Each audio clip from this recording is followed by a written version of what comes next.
मी राजेंद्र प्रल्हाद सांबरे या बळीराजा farmers process कंपनीचा chairman या नात्यानं आज आपल्याशी संवाद साधत आहे। दिवाळीच्या निमित्तानं बळीराजा फार्मर्स प्रोसेस कंपनीच्या वतीनं वर्षभरामध्ये दूध पुरवठा केलेल्या दूध उत्पादक शेतकरी आणि महिला शेतकरी सपत्नीक आपण आपल्या दूध उत्पादकांना आमंत्रित केलेलं होतं या कार्यक्रमासाठी।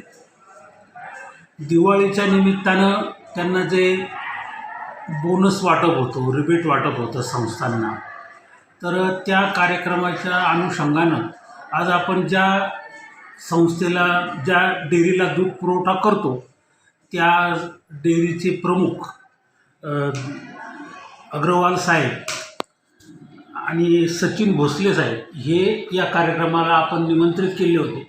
त्याचप्रमाणे आपल्या दूध उत्पादक शेतकऱ्यांना मार्गदर्शनासाठी आपल्या राहाता तालुक्यातील वाकडीच्या सौ मायाताई शेळके या महिला दूध उत्पादक शेतकरी त्यांना आपण निमंत्रित केलेलं होतं। त्यांनी आज आपल्या सर्व शेतकऱ्यांना दूध उत्पादन, व्यवस्थापन, नियोजन या सर्वांचं चांगलं मार्गदर्शन केलं। त्याचप्रमाणे कृष्णा डेअरीच्या वतीनं जे पशुवैद्यक आहेत डॉक्टर शरद शिंदे यांनी आज आपल्या शेतकऱ्यांना दूध व्यवसायातल्या अडचणी, प्रश्न आणि त्याचे काय उत्तर आहेत आणि व्यवस्थापन कसं करावं, चांगलं उत्पादन कसं होईल, खर्च कसा कमी करता येईल या दृष्टीने मार्गदर्शन केलं। आणि त्याचप्रमाणे आपल्या HDFC बँकेचेही साकुरी शाखेचे प्रतिनिधी हजर होते, त्यांनी आपल्या शेतकऱ्यांना मार्गदर्शन केलं। त्याचप्रमाणे आपल्या लोकपंचायत संस्थेचे सारंगजी पांडे सर यांनी आपल्याला मार्गदर्शन केलं आजच्या कार्यक्रमामध्ये। आणि आज जवळपास आपण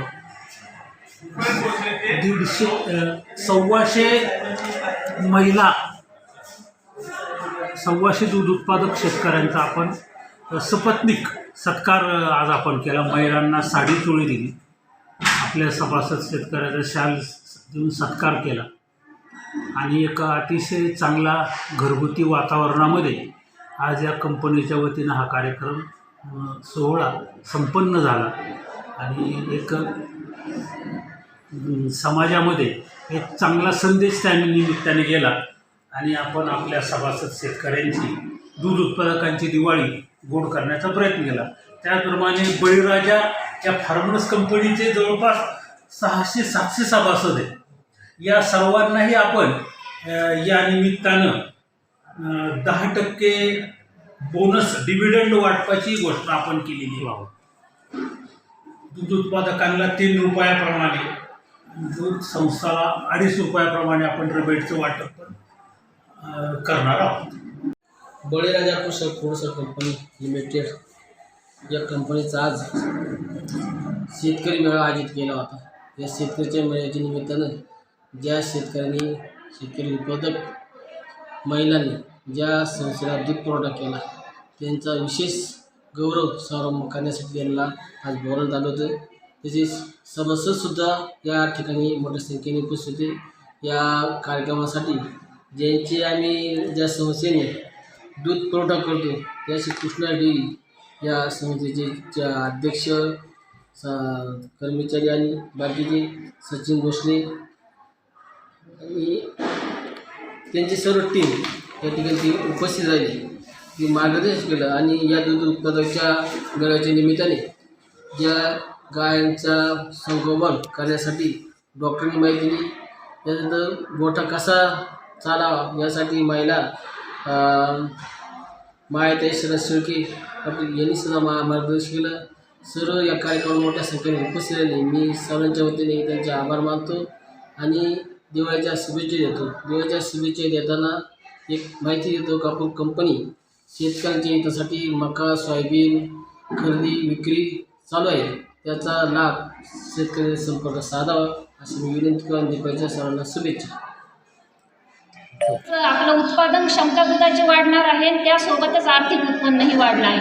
तर मी तुम्हाला थोडक्यात सांगते ब्रीडिंग म्हणजे काय. तर उच्च वंशावळीतील वळू निवडून तो आपल्या गोठ्यातील गायीला भरून त्यापासून गोठ्यात जी गाय कालवड जन्माला येईल तिचे चांगले संगोपन करून ही गोठ्यात जी गाय तयार होती तिच्यापासून आपल्याला आर्थिक उत्पन्न नक्कीच चांगलं मिळतं. कारण आपल्या याच्यात गायी आपली जी 100% याच्यात गाय आहे तिला जर आपण ब्रीडिंगचा वळू निवडला, जी सिमेन्स्ट्रॉ ब्रीडिंगची निवडली, जर आपण सॉर्टेड निवडत असलो तर आपल्याला हमखास कालवड होती. थोडासा खर्च आहे परंतु तिच्यापासून आपल्याला हमखास कालवड भेटते. ह्या कालवडीचे जर आपण चांगले संगोपन केले तर ती तिच्या आईपेक्षा नक्कीच 7 ते 8 लिटर दूध जादा देते.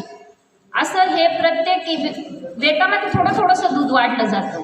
त्याच्यामुळं माझी सगळ्यांना विनंती आहे, पहिले तुम्ही ब्रीडिंगकडे वळावं.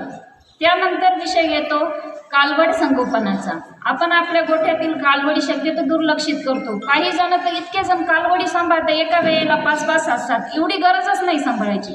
2-4 कालवडी सांभाळा, पण चांगल्या सांभाळा.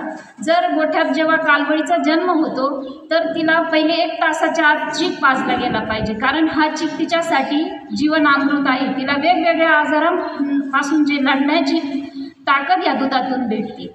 त्याचबरोबर तिचा जो नाळ असतो, बऱ्याच जणांना गोठ्यामध्ये असं असतं की गाय व्याल्यानंतर जी कालवड जन्माला येते तर तिचं नाळ तसाच असतो. मग त्या नाळीतून जंतू संसर्ग होऊन गुडघीसारख्या आजारांना त्या कालवडीला सामोरं जावं लागतं. आपण तो नाळ लगेच आळडींनी धुवून काढून तो बांधला गेला पाहिजे. म्हणजे तो 8-10 दिवसांमध्ये नाळ वाळून सुकून तो अगदी व्यवस्थित बरा होईल.